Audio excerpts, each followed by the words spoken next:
Okay, so today we are going to be installing the Get a Dom Tune cylinder for cooling mod. It seems pretty easy. It's supposed to just thread into a coolant plug at the back of the driver's side head. So yeah, we're gonna get going on that. It's pretty disgusting out today. It's raining a lot. So I thought this would be a good use of my time today. I know everyone's kind of going batty in quarantine, especially on rainy days like this when you can't even really go for a walk. So yeah, today we're going to do the cylinder for coolant mod. You're only going to need a couple things. You're going to need a 12mm hex bit, which I have somewhere.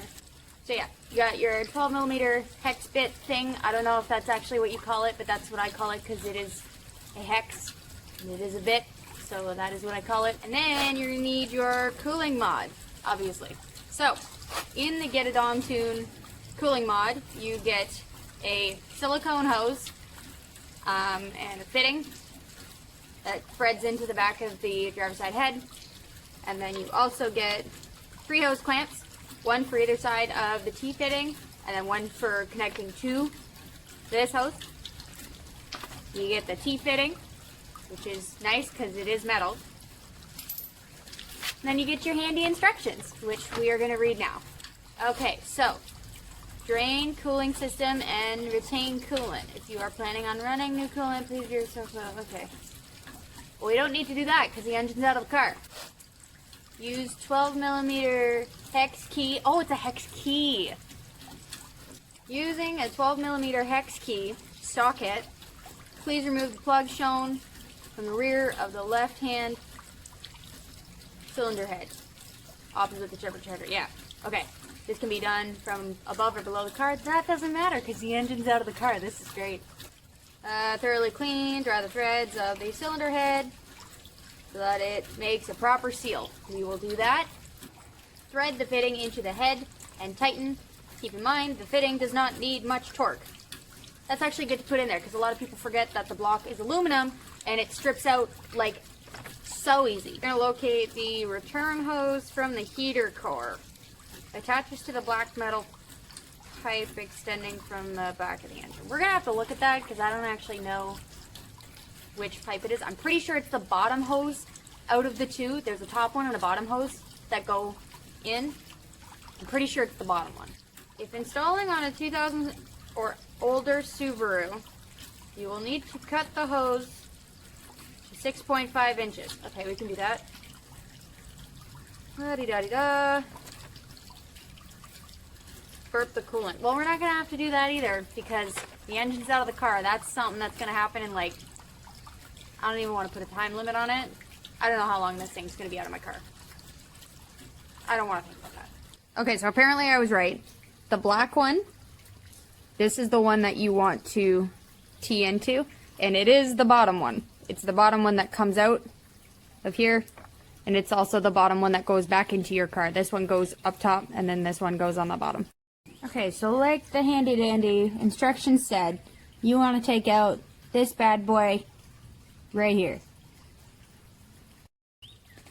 Okay, now I realize this is kind of cheating because like my engine's out of my car, so it's like 10 times easier than if it was in the car, but we're gonna full send anyways. The fun part comes later when you have to burp your engine, and these engines are flat. So they literally take 10 million years to actually bleed all of the air bubbles out of your coolant. It sucks. Okay, so just like it said, we are going to, oh my lord, there's no room in here. Crack that baby off. Okay, so there is the little plug. So I'm just going to show you, we're just going to clean all of this gunk out of there, because if you don't, you're not going to get the best seal. Just going to clean that out. Okay, so the instructions say that if it is for a 2007 or prior Wrx or STI, you need to cut it to 6.5 inches.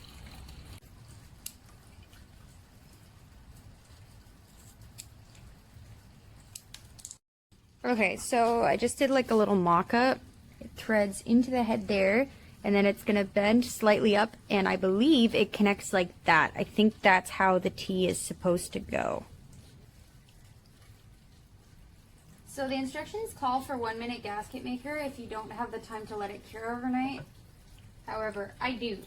So we're just gonna use some Permatex Ultra Gray on the threads, which will kind of ish act like a thread lock, but also help seal it. Oh my goodness, I'm dropping things. Alright, so I've got a nice little layer of Ultra Gray on there. I'm going to thread it back into the head. If you have like a crow's foot type of wrench, that would probably be best, but I don't have that. So I'm just going in with channel locks and very gently just kind of working it in there. And it's pretty tight. It doesn't want to go anymore, so we're going to leave it at that. Okay, so if I'm correct, you are going to want to tee into this black hose down here like it says on the instructions, and I'm going to put the tee like this. So I'm going to use this little piece of silicone hose and kind of get it to all connect up in there properly, hopefully.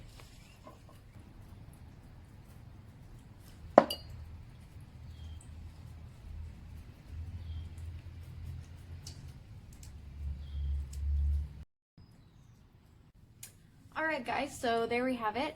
We have our cylinder 4 cooling mod installed. I've got all 3 ring clamps installed, and I just used the factory one to go back to that, and we should be all set. Thanks for watching, guys.